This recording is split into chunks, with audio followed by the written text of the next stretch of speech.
আসসালামু আলাইকুম। আমি আমিরুল ইসলাম বলছি। রসায়ন পাঠশালার পক্ষ থেকে সবাইকে স্বাগত। আজকের আলোচনার বিষয় আমাদের আলোচনার বিষয় হচ্ছে রাজশাহী বোর্ডের 2019 সালের এমসিকিউ প্রশ্নের সমাধান। এমসিকিউ প্রশ্নের গাণিতিক অংশের সমাধান নিয়ে আমরা আলোচনা করব। অনেক ছাত্রই আমাকে কমেন্ট করেছে, বিশেষ করে যারা পরীক্ষার্থী, এবার যারা এইচএসসি পরীক্ষার্থী তাদের জন্যই আমি এই ভিডিওটি করছি। এই ভিডিওটিতে থাকছে রসায়ন প্রথম পত্রের এমসিকিউ রাজশাহী বোর্ড 2019 সালের। তা আমি ভিডিওটি সংক্ষিপ্ত করার জন্য প্রশ্নগুলো আগেই উঠিয়ে রেখেছি, ভিডিওতে বোর্ডে উঠিয়ে রেখেছি। তো বন্ধুরা, আমরা ভিডিওটি শুরু করছি। তো এখানে প্রথম সমস্যাটি ছিল, প্রথমে যে গাণিতিক সমস্যাটি ছিল সেটি হচ্ছে 100 ml 1/10 m অক্সালিক অ্যাসিড দ্রবণ প্রস্তুত করতে কত গ্রাম অক্সালিক অ্যাসিড প্রয়োজন।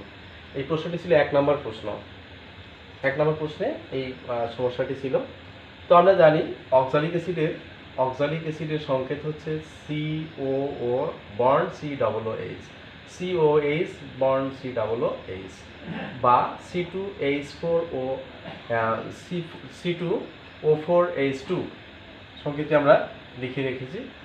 তো অক্সালিক অ্যাসিডের আণবিক ভর হচ্ছে, যেহেতু কার্বন দুইটি আছে তাই কার্বন 12 গুণন 2, দুইটি কার্বন পরমাণু তাই 2, অক্সিজেনের 16 তার সাথে 4 গুণন, এবং হাইড্রোজেনের 1 গুণন 2। তো এখানে 12 দুগুণ 24, 4 সমান 64, 2 টোটাল যোগ করলে হয় 90। তো গ্রাম পার মোল, মানে প্রতি মোলের ভর হচ্ছে 90 গ্রাম।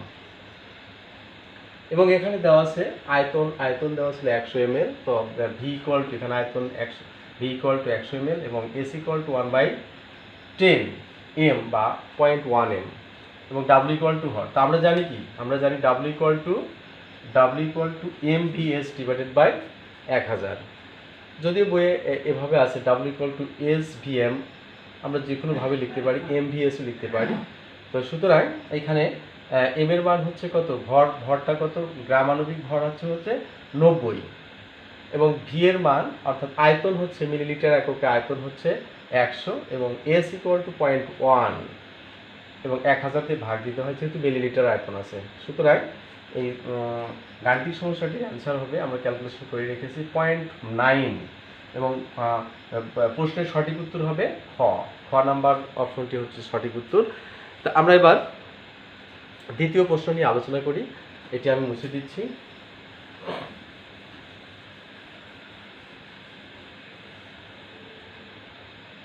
দুই নম্বর প্রশ্নটি যা ছিল, 2 নম্বর প্রশ্নের সমাধান, এখানে 6 নম্বরে গাণিতিক সমস্যা ছিল। আমরা শুধুমাত্র এখানে গাণিতিক সমস্যার সমাধান করব, অন্য প্রশ্নের সমাধান এখন নয়। আমরা শুধু যেহেতু অন্যান্য প্রশ্নের সমাধানগুলো আমরা একাকিও করতে পারি, অনেক সময় সমস্যা হলে আমি কমেন্ট করলে আমি সেগুলোর সমাধান করার চেষ্টা করব। তো এখানে আমরা 6 নম্বর প্রশ্নে গাণিতিক সমস্যা ছিল যে 150 গ্রাম সম্পৃক্ত দ্রবণে 50 গ্রাম দ্রব দ্রবীত থাকলে ওই দ্রবের দ্রাব্যতা কত। ওই দ্রবের দ্রাব্যতা কত। তো আমরা গাণিতিক সমস্যাটি করছি এখন। তো আমরা জানি কি, আমরা জানি দ্রাব্যতা এস ইকুয়াল টু, আমরা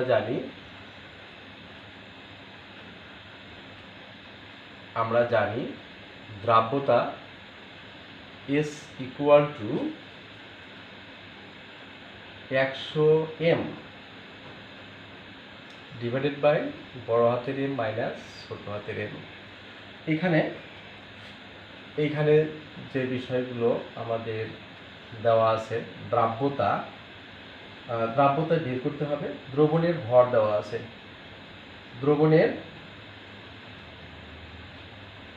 দ্রবণের ভর m ইকুয়াল টু 150 গ্রাম, দ্রবের ভর ছোট হাতের m ইকুয়াল টু 50 গ্রাম, এবং দ্রাব্যতা এস ইকুয়াল টু হট, এবং দ্রাব্যতা বের করব। তো সুতরাং এস ইকুয়াল টু আমরা মানগুলো বসিয়ে দিই 100 গুণন এম এর মান হচ্ছে কত 50 ডিভাইডেড বাই 150 মাইনাস 50। সো এইখানে উপরের যে গুণফলটা হবে সেটি হচ্ছে 5-এর পরে আর দুটো শূন্য, নিচে হবে কত 100। 150-এর মধ্যে থেকে 100 বাদ দিলে 150-এর মধ্যে 50 বাদ দিলে হবে 100। তাই আমরা শূন্য যদি কাটাকাটি করি তাহলে শুধু আসে কি 50। সুতরাং দ্রবটির দ্রাব্যতা হচ্ছে 50। অপশনে যে অপশনটা দেওয়া ছিল তাতে গ নাম্বার হচ্ছে সঠিক অ্যান্সার, গ সঠিক অ্যান্সার। তো আমরা এই সমস্যাটি করলাম।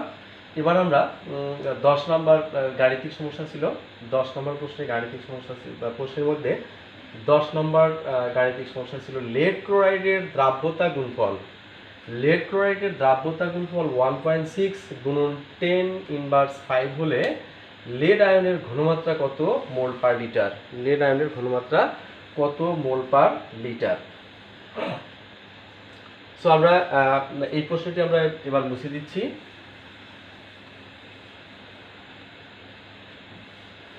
আমরা যে সমস্যাটি সমাধান করব সেটি হচ্ছে এবার 10 নম্বর প্রশ্নটিতে গাণিতিক সমস্যা সংযোজন ছিল, 10 নম্বর প্রশ্নের সমাধান করব আমরা।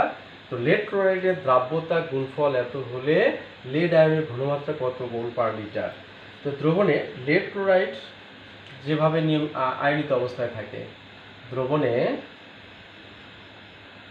লেড ক্লোরাইড PbCl2 নিম্নরূপে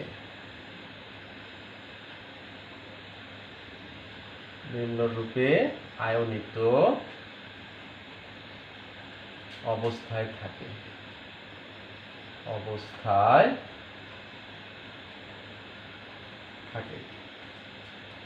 lead chloride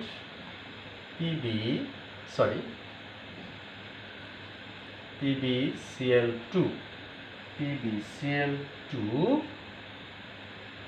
Pb2 plus 2Cl minus.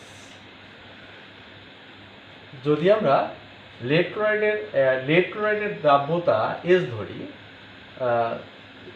তাহলে এটা যদি S হয় তাহলে এটাও S, এটাও কি হবে 2S। আমরা লিখতে পারি যে ধরি লেড ক্লোরাইডের দ্রাব্যতা S, ধরি PbCl2 এর দ্রাব্যতা S। তাহলে দ্রাব্যতা গুণফলের সূত্র অনুসারে, সুতরাং সূত্র অনুসারে KSP ইকুয়াল টু S গুণন 2S তারপর স্কয়ার। সুতরাং KSP এর মান আসবে KSP ইকুয়াল টু 2 দুগুণে 4 তাহলে 4S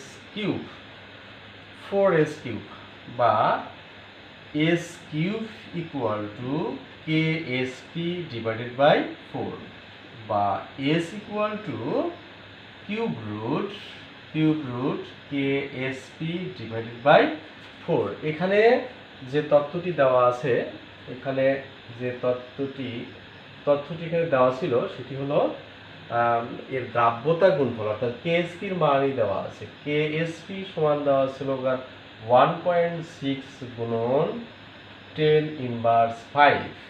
তো আমরা এই মানগুলো বসাইলেই আমরা S এর মান পেয়ে যাব, ক্লোরাইড লেড আয়নের দ্রাব্যতা মান পেয়ে যাব। 3 KSP মান হচ্ছে 1.6 into 10 inverse 5 divided by 4। Calculation করলে যেটা হয় সেই মানটি হচ্ছে 1.6 ইন্টু 10 ইনভার্স 2।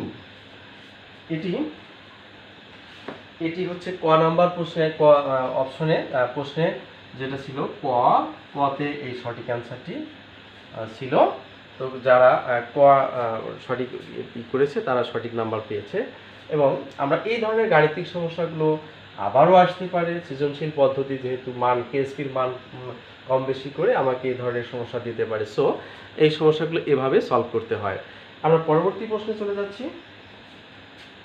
পরবর্তী প্রশ্নটি 14 নাম্বার, মূল প্রশ্নের 14 নাম্বারে গাণিতিক সমস্যা ছিল, এটি আমি মুছে দিচ্ছি। 14 নাম্বারের জন্য প্রস্তুত। এবার আমরা 14 নাম্বার প্রশ্নের সমাধান করব। 14 নাম্বার প্রশ্নটি ছিল 4% সোডিয়াম হাইড্রোক্সাইড দ্রবণের পিএইচ এর মান কত? ছোট একটি প্রশ্ন। 4% সোডিয়াম হাইড্রোক্সাইড দ্রবণের পিএইচ এর মান কত? তো আমরা সমস্যাটি সমাধান করব এখনই। তো 4% সোডিয়াম হাইড্রোক্সাইড দ্রবণের পিএইচ অর্থ কি? যে 100 ml দ্রবণে 100 ml দ্রবণে সোডিয়াম হাইড্রোক্সাইড 100 ml সোডিয়াম হাইড্রোক্সাইডের দ্রবণে সোডিয়াম হাইড্রোক্সাইডের দ্রবণে সোডিয়াম হাইড্রোক্সাইড এর দ্রবণে সোডিয়াম হাইড্রোক্সাইডের পরিমাণ সোডিয়াম হাইড্রোক্সাইড এর পরিমাণ যেহেতু 4% দেওয়া আছে, যে 4% সোডিয়াম হাইড্রোক্সাইড দ্রবণে, তাহলে 100 ml সোডিয়াম হাইড্রোক্সাইড দ্রবণে সোডিয়াম হাইড্রোক্সাইডের পরিমাণ হবে 4 গ্রাম। অতএব